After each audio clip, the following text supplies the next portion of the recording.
नमस्कार, मैं हूं श्यामगिरी। आप देख रहे हैं हमारा चैनल मुद्दा भारत का। मुद्दा भारत का यानी मुद्दा आपका। आज हमारे साथ में स्टूडियो में मेहमान हैं रविंद्र आंग्रे जी, जो मुंबई थाने पुलिस में जो है एनकाउंटर स्पेशलिस्ट नाम से जाने जाते हैं। यानी जो अपराधी थे, जो बड़े-बड़े गैंगस्टर थे, अंडरवर्ल्ड के लोग थे, उनका खात्मा करके जो है यहाँ पर जो हफ्ता वसूली चल रही थी थाना मुंबई जैसे इलाकों में, बड़े-बड़े हफ्ता वसूली को उन्होंने पूरी तरह से रोक दिया है। और आज ऐसी हालत हो गई है कि पुलिस के पास जो है एनकाउंटर करने के लिए कोई लोग ही नहीं है, यानी कि अपराधी ही नहीं है। आज इनका जन्मदिन है, इसलिए हमने इनको स्टूडियो में खास बुलाया है। सर, आपका बहुत-बहुत अभिनंदन, आपका थैंक यू। आपको जन्मदिन की बहुत-बहुत बधाई हो। Thank you. और आपने मुंबई पुलिस और थाने पुलिस या महाराष्ट्र पुलिस में जिस तरह से आपने काम किया है, उसके बारे में थोड़ा सवाल करूँगा मैं। लोग भी जाने कि आपने किस तरह के आपने लोगों ने गैंगस्टर का सफाया किया है। सर, आप बताइए कि 31 ईयर्स आपने सर्विस की महाराष्ट्र पुलिस में। किस तरह का आपने चैलेंज लिया आपने सर्विस के दौरान? 31 साल मेरा सर्विस हो गया। 83 में मैं डिपार्टमेंट में आया। स्टार्ट में एक दूसरा पुलिस स्टेशन किया, बाद में मेरा क्राइम ब्रांच में बदली हो गया मेरा। जी। तो उस टाइम पे पूरा मुंबई थाने में ऑर्गेनाइज्ड गैंग्स ने यहाँ के लोगों को पूरा घेर के रखा था। दाऊद गैंग, छोटा राजन गैंग, छोटा Shakeel gang, Hemant Pujari gang, Gawli gang, Amar Naik gang, Suresh Manchekar gang, ये गैंग का इतना तकलीफ चालू था। जी। Kidnapping, extortion, contract killings, extortion murders, इससे पूरा बिजनेस लॉबी परेशान हो गई थी। जी। और गवर्नमेंट, पुलिस डिपार्टमेंट परेशान था, करे क्या। ऐसे में 93 का बम ब्लास्ट हो गया। जी। बम ब्लास्ट होने के बाद दाऊद से छोटा राजन अलग हो गया। छोटा राजन अलग होने के बाद उन दोनों का राइवलरी चालू हो गया था। तो बॉम्बे में सरेआम एक दूसरे के फाइनेंसर और एक दूसरे के शूटर्स का किलिंग्स चालू था बॉम्बे में। पेपर में उस टाइम पे न्यूज आती थी कि आज 35वां मर्डर हो गया, गैंग वॉर किलिंग, आज 30वां गैंग वॉर किलिंग्स हो गया, ऐसा ही न्यूज आती थी। तो ये पूरा बॉम्बे का सिचुएशन, थाना बॉम्बे का सिचुएशन खराब हो गया।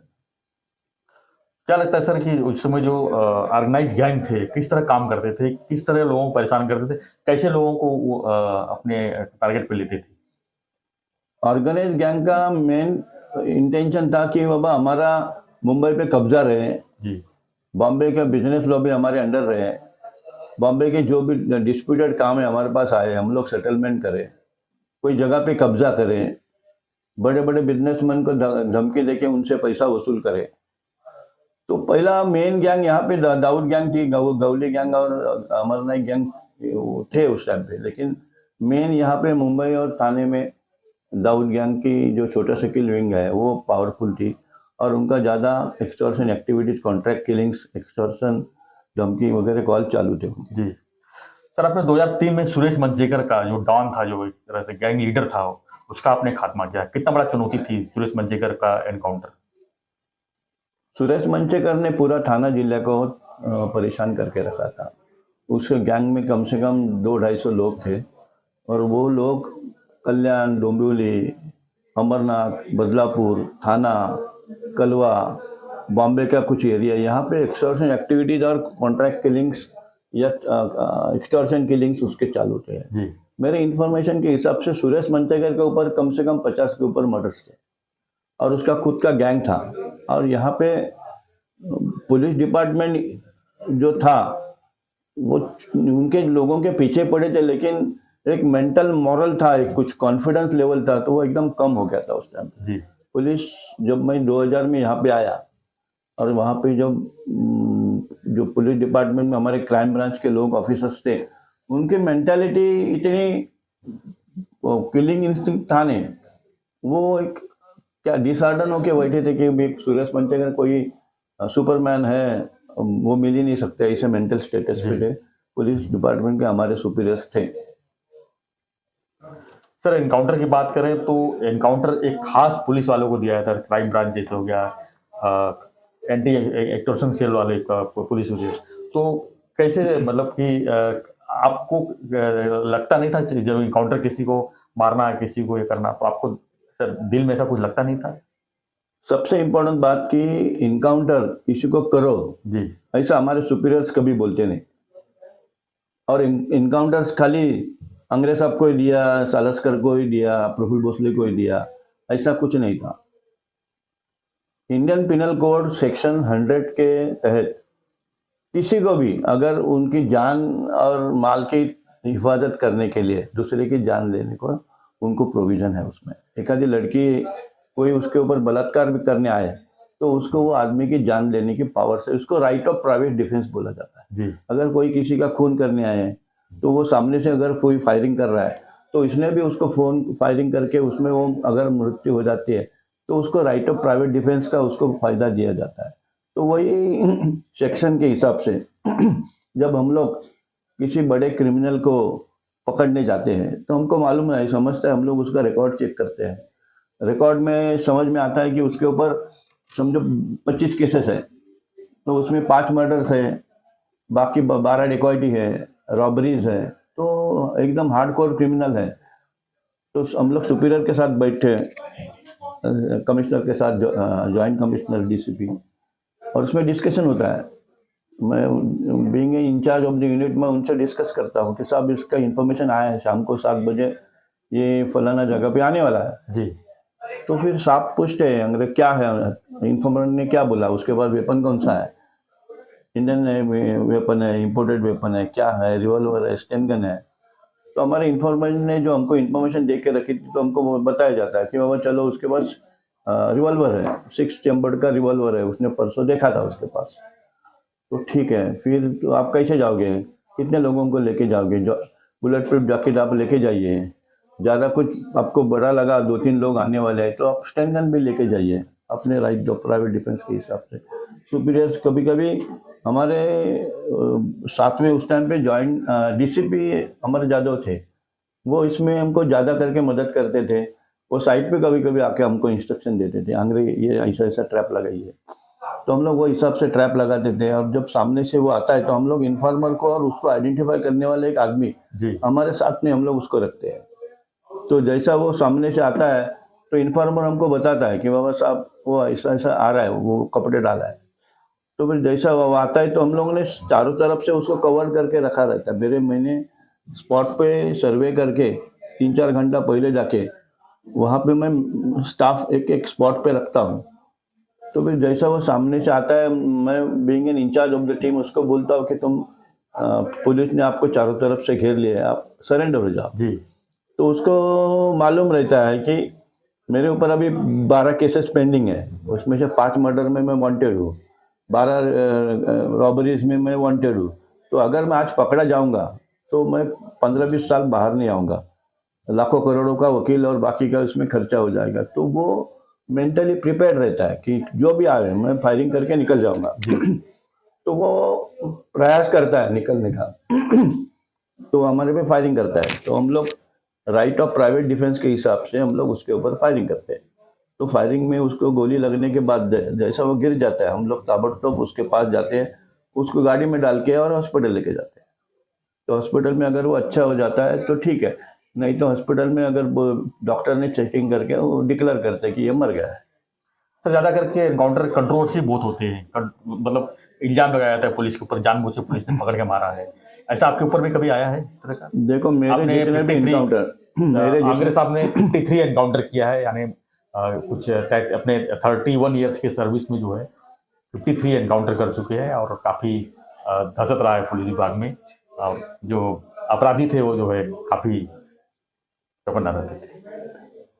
मेरे 53 एनकाउंटर में एक भी एनकाउंटर के ऊपर एलिगेशंस नहीं हुआ है जी, कोर्ट में केस नहीं हुआ है, उनके रिलेटिव्स में कोई कंप्लेंट नहीं की है, उसके फैमिली लोगों ने कोर्ट में केस नहीं किया, हमारे सुपीरियर्स के पास आके या प्रेस में जाके ये फेक एनकाउंटर है ऐसा कंप्लेंट मेरा एक भी नहीं है। मेरे all 53 encounters are clean encounters है।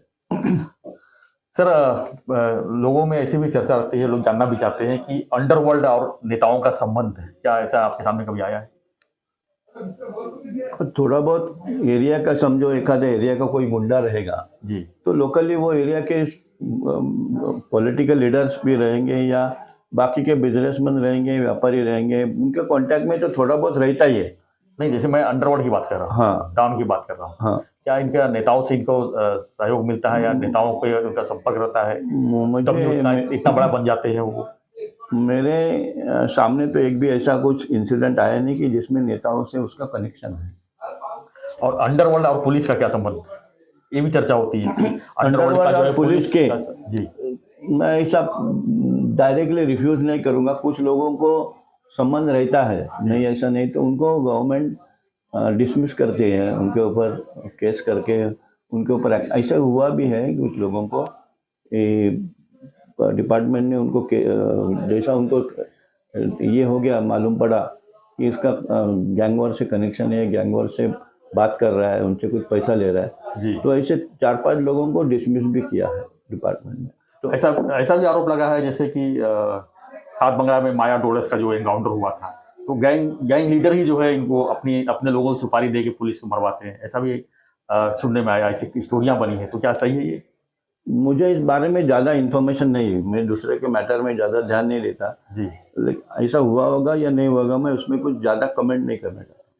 जी लेकिन माया डोलस का जो इनकाउंटर हुआ है लोखंडवाला में हुआ है, जी उस टाइम पे जो अधिकारी वहाँ पे गए थे वो पूरा शूटिंग आज भी अवेलेबल है जी और वो उस टाइम पे वांटेड थे, समझो उनको किसी ने, उन्हीं के गिरोह के किसी लड़के ने या अपराधी ने उनको इन्फॉर्मेशन दिया है, तो उसमें बुरा क्या है?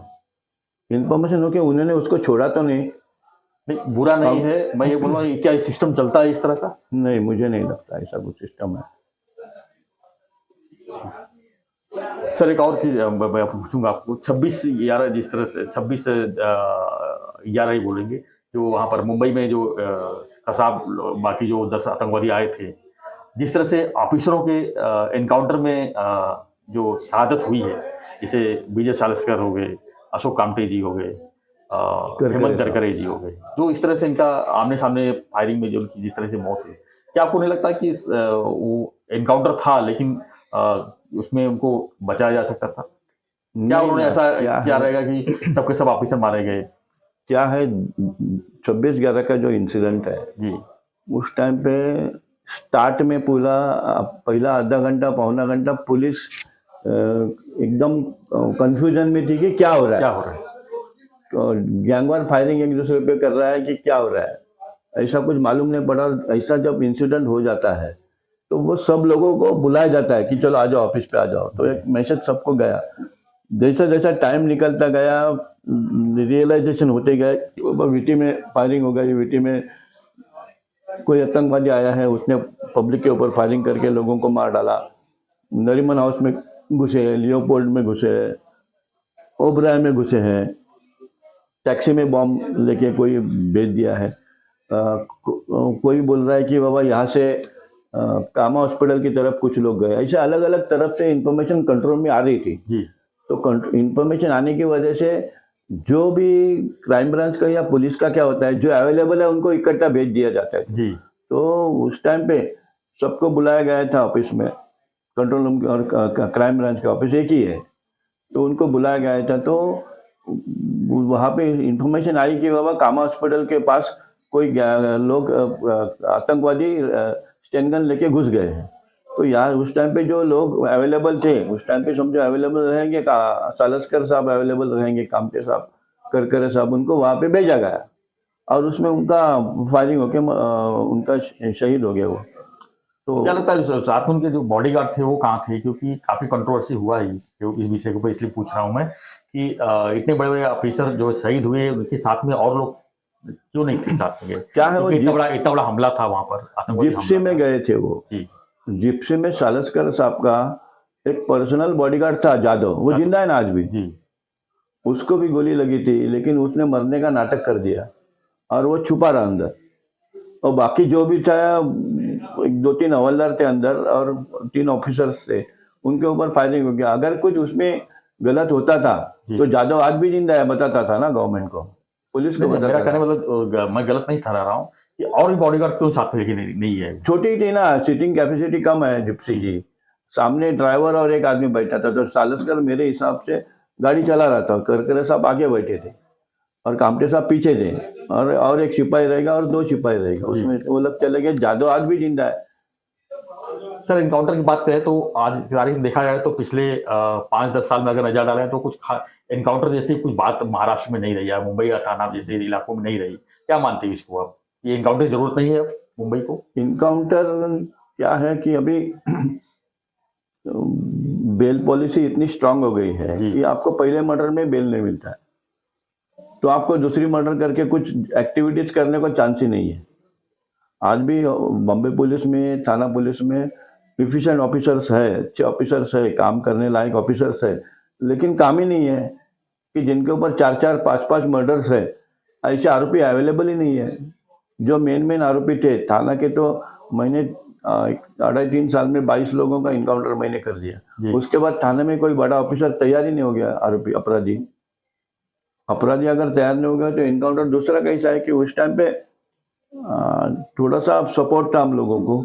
अभी बाकी के लोग, कैमरा मोबाइल में आ गया है, प्रेस भी एक्टिव हो गई, ह्यूमन राइट कमीशन एक्टिव हो गया, बाकी के लोग हो गए, तो ऑफिसर भी थोड़ा उनकी कॉन्फिडेंस लेवल कम हो गई है। जी, तो आप मानते हैं कि ये मीडिया और सोशल मीडिया की वजह से जो है पुलिस की पोल खुल जाएगी, ऐसा इनकाउंटर जो करते हैं, लगता है? वो एक रीजन है, लेकिन आज भी मेरे को एक बात बताओ, आज पूरे थाने जिले में जी जिसके ऊपर 4-5 मर्डर्स है, ऐसा आरोपी किधर है या गैंगवार है? यानी अपराध कम हो गया? हाँ, अपराध कम हो गया क्योंकि पहले बेल पॉलिसी स्ट्रांग हो गई। जी, पहले मर्डर में आपको बेल नहीं मिलता है, दूसरे मर्डर हो गया तो फिर पहला बेल कैंसिल हो जाता है।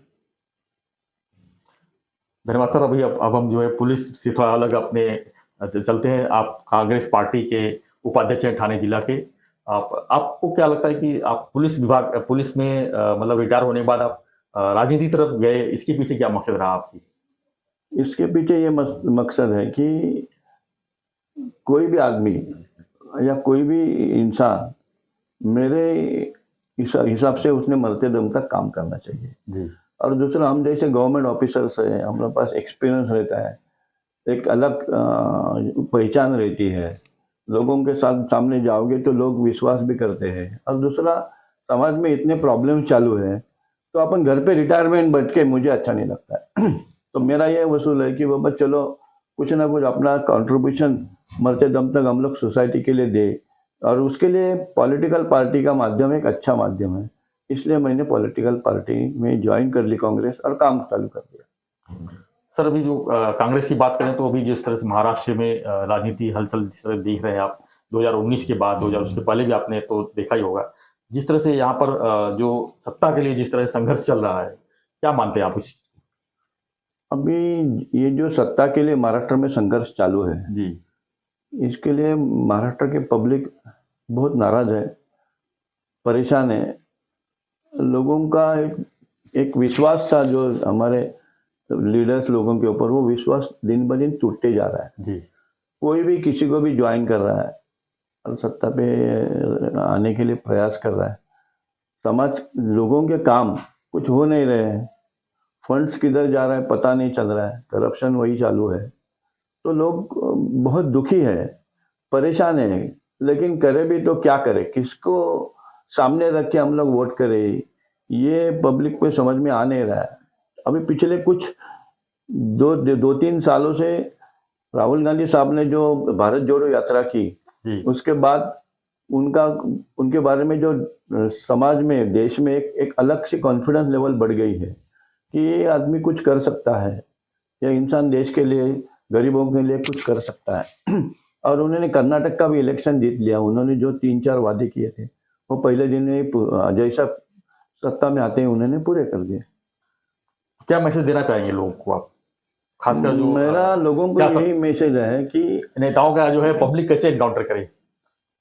क्या है, मेरा लोगों को यही रिक्वेस्ट है कि पॉलिटिक्स के ऊपर या अपने कॉरपोरेशन के ऊपर, अपने स्टेट के ऊपर, अपने देश के ऊपर जो पॉलिटिकल चालू है, उसके लिए थोड़ा बहुत आप अलर्ट रहिए। थाने का म्युनिसिपल कॉरपोरेशन का बजट 4,500 करोड़ है, नवी मुंबई का बजट 3,500 करोड़ है, कल्याण डोंबिवली का बजट 2,500 करोड़ है, भिवंडी का बजट 3,500 करोड़ है, बदलापुर का बजट 2,000 करोड़ है, अंबरनाथ का बजट 1,500 करोड़ है, मीरा भाईंदर का बजट 2,000 करोड़ है। तो इतना पैसा हर साल आता है इनके पास, तो जाता कहाँ है?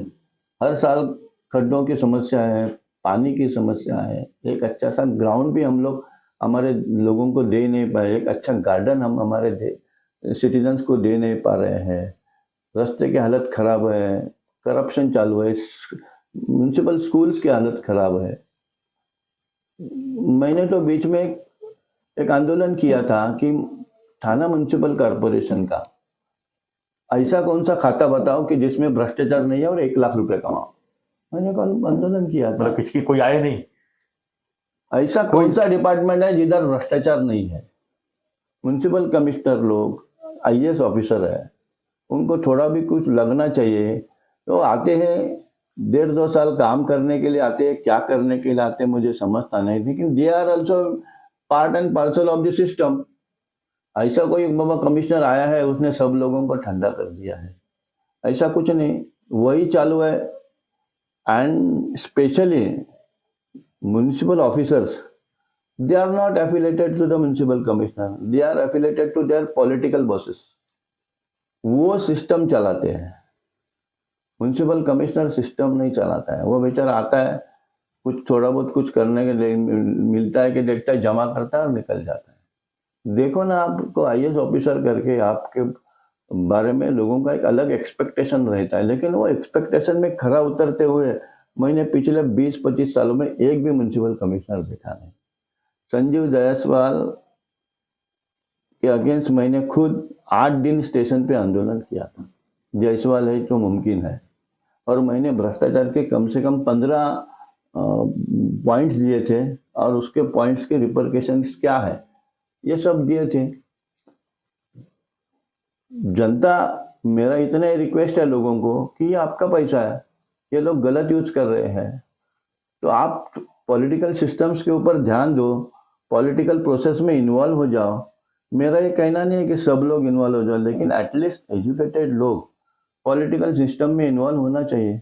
आज हमारा लोग हंसते, प्राइम मिनिस्टर भी बोला तो अनपढ़ है बोलते हैं लोग, एजुकेटेड नहीं है। अभी उनकी जो डिग्री की सर्टिफिकेट है उसके ऊपर डिस्प्यूट चालू है। तो अच्छे लोग अगर पॉलिटिकल प्रोसेस में आएंगे नहीं तो एक वैक्यूम क्रिएट हो जाएगा, और गलत लोग आने वाले हैं, वो आ जाएंगे और घुस गए उसमें। जहां पे पैसा है, सत्ता है, संपत्ति है, वहां पे चोर लोग तो आने वाले हैं। तो ये आपका पैसा है, जनता का पैसा है।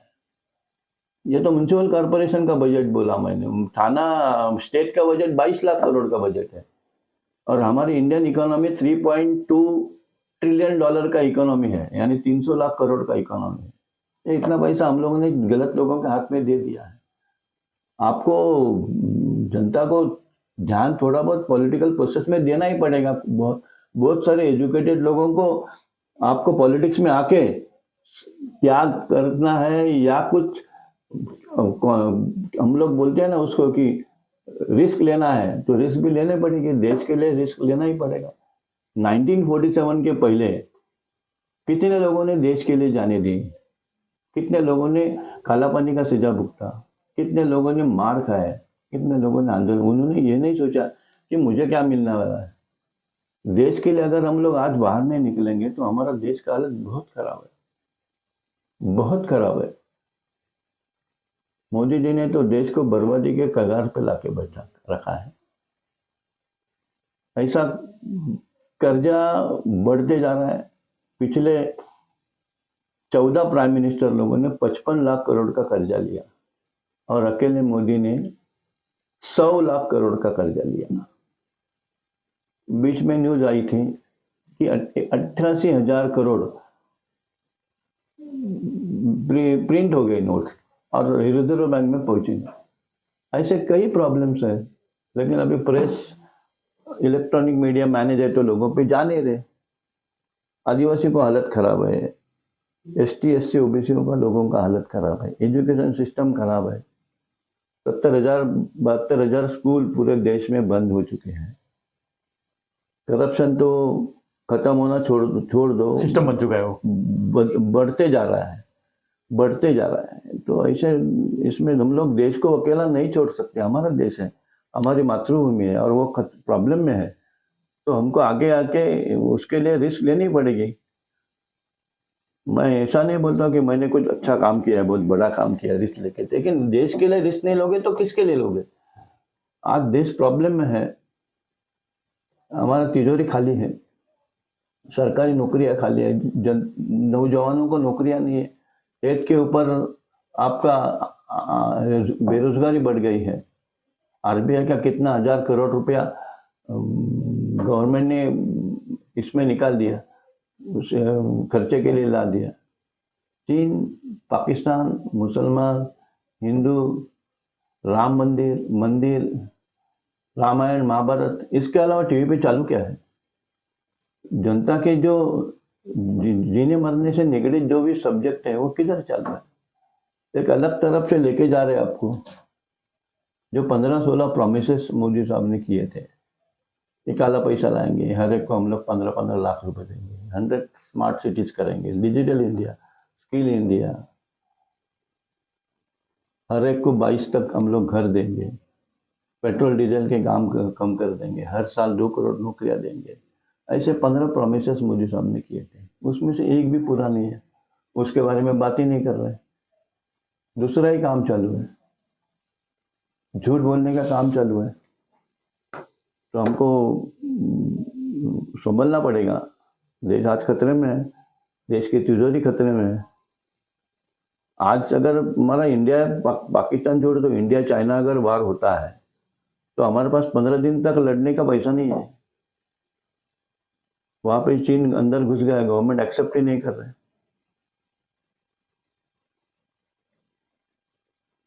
मेरा इतना रिक्वेस्ट है कि आप थोड़ा सा पॉलिटिकली कॉन्शियस हो जाओ और अच्छे एजुकेटेड लोगों को पॉलिटिक्स में आना चाहिए। तो चोर लोग आके बैठे, सब पैसा उल्टा सुल्टा हो रहा है, खा रहे हैं। आप हमारा थाना म्युनिसिपल कॉर्पोरेशन देखो, कितने डिग्री होल्डर नगर सेवक है, कितने नगर सेवक लोगों का पिछला रिकॉर्ड अच्छा है, कितने लोग नगर सेवक अच्छे घराने से, अच्छे फैमिली से, एजुकेटेड बैकग्राउंड से आए हैं। बहुत सारे तो इनका कुछ ये नहीं, और मेनली 2-4 लोग ही म्युनिसिपल कॉर्पोरेशन चला रहे हैं, बाकी नगर सेवक तो रबर स्टैंप है। उनका पॉलिटिकल बॉस बोलते हैं, वो हिसाब से उधर खाली टप्पा मारने का, हाथ ऊपर करने का काम चालू है।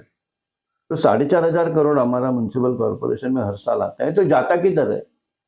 इसके अलावा सेंट्रल गवर्नमेंट का पैसा आता है अलग, स्टेट गवर्नमेंट का पैसा आता है अलग, तो हर साल जाता किधर है? बड़े बड़े लीडर लोगों के प्रॉपर्टियां बढ़ गए, बंगले बढ़ गए, उनके कार्स उनके पास बड़े बड़े आ रहे, किधर जा रहे हैं? हम लोगों को सोचना पड़ेगा। तो मेरे आपको हाथ जोड़ के इतनी रिक्वेस्ट है कि आप पॉलिटिकली कॉन्शियस हो जाओ, आप पॉलिटिकल प्रोसेस में प्रैक्टिकली भाग ले। क्या है, सबको मरना है, 60-70 साल के बाद सबको मरना है, लेकिन आज जो देश की हालत खराब होती जा रही है, आरएसएस और बीजेपी, ये 2 लोगों ने देश को बर्बाद करके रखा है। तो ये रविंद्र अंग्रेजी थे और मुंबई पुलिस यानी महाराष्ट्र पुलिस के रिटायर ऑफिसर हैं, एनकाउंटर स्पेशलिस्ट नाम से जाने जाते हैं, कांग्रेस पार्टी के ठाणे जिले के उपाध्यक्ष हैं। आज इनका जन्मदिन था, तो हमने उनको जन्मदिन पर विशेष रूप से जो है अपने स्टूडियो में बुलाया। उन्होंने अपने विचार रखे, अपने कुछ अनुभव बताए और कुछ राजकीय बात भी कही उन्होंने और लोगों का आह्वान भी कही। इस विषय पर आपका क्या कुछ प्रतिक्रिया रहेगा तो हमें कमेंट में आप जरूर लिखिए। और हमारा जो चैनल अगर आपने सब्सक्राइब नहीं किया है, सब्सक्राइब कीजिए, लाइक कीजिए, शेयर कीजिए, बने रहिए हमारे साथ, देखते रहिए हमारा चैनल मुद्दा भारत का। धन्यवाद अंग्रेज साहब, नमस्ते। धन्यवाद, जय हिंद।